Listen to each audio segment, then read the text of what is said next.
കാസർഗോഡ് ബാംഗ്ലൂർ റൂട്ടിലെ പ്രധാനപ്പെട്ട ഒരു പട്ടണമാണ് സുള്ളിയ. ദക്ഷിണ കന്നഡയിലെ ഒരു താലൂക്കാണ് സുള്ളിയ പട്ടണം. 1.5 ലക്ഷം ജനങ്ങൾ ഇവിടെ താമസിക്കുന്നു. കാസർഗോഡ് നിന്ന് 58 കിലോമീറ്റർ ദൂരെയാണ് സുള്ളിയ. മടിക്കേരിയിലേക്ക് ഇവിടെ നിന്ന് 51 കിലോമീറ്റർ ഉണ്ട്. മംഗലാപുരത്തേക്ക് 86 കിലോമീറ്ററാണ് ദൂരം. അറിയപ്പെടുന്ന ഒരു വിദ്യാഭ്യാസ കേന്ദ്രമാണ് സുള്ളിയ. ധാരാളം മലയാളി കുട്ടികൾ ഇവിടെയുള്ള മെഡിക്കൽ കോളേജുകളിലും എഞ്ചിനീയറിംഗ് കോളേജുകളിലും പഠിക്കുന്നു. അതുപോലെ കർണാടകയിൽ ലോട്ടറി നിരോധിച്ചതുകൊണ്ട് സുള്ളിയയിലുള്ള കേരള അതിർത്തിയിൽ ധാരാളം ലോട്ടറി സ്റ്റാളുകളുണ്ട്. കർണാടകയുടെ പല ഭാഗങ്ങളിലുള്ള ആളുകൾ സുള്ളിയയിൽ വരികയും ലോട്ടറി ടിക്കറ്റ് എടുത്ത് സമ്പന്നമായ ഒരു ഭാവി സ്വപ്നം കണ്ടുകൊണ്ട് തിരിച്ചു പോവുകയും ചെയ്യുന്നു. സ്വാതന്ത്ര്യ സമരക്കാലത്ത് സുള്ളിയ വളരെയധികം ശ്രദ്ധ നേടിയിരുന്നു. ഈ പ്രദേശത്തുള്ള ഗൗഡകളും ബണ്ടുകളും കൈഡിയ ആദിദ്രാവിഡ സമുദായക്കാരും ബ്രിട്ടീഷുകാർക്കെതിരെ പോരാടിയ ചരിത്രമുണ്ട്.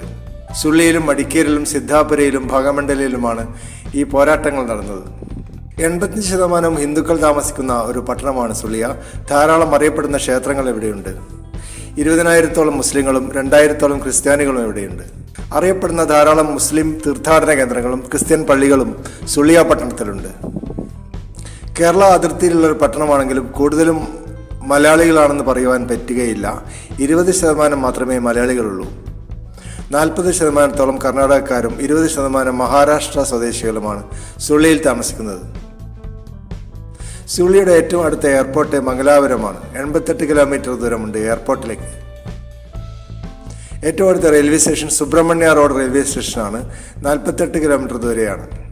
മികച്ച ഭക്ഷണത്തിനും പേരെടുത്ത ഒരു പട്ടണമാണ് സുള്ളിയ. KSRTC ബസ് സ്റ്റേഷനകത്തുള്ള റെസ്റ്റോറൻറ്റ് രുചിയേറിയ വെജിറ്റേറിയൻ ഭക്ഷണങ്ങൾ നൽകുന്നു.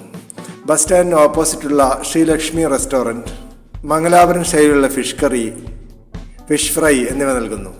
അതിനു പുറമെ ധാരാളം കേരള ശൈലിയിലുള്ള റെസ്റ്റോറൻറ്റുകളും ചെലവ് ചുരുങ്ങിയ ലോഡ്ജുകളും സുള്ളിയിലുണ്ട്. 400 രൂപ നിരക്കിൽ ഇവിടെ മുറികൾ ലഭിക്കും.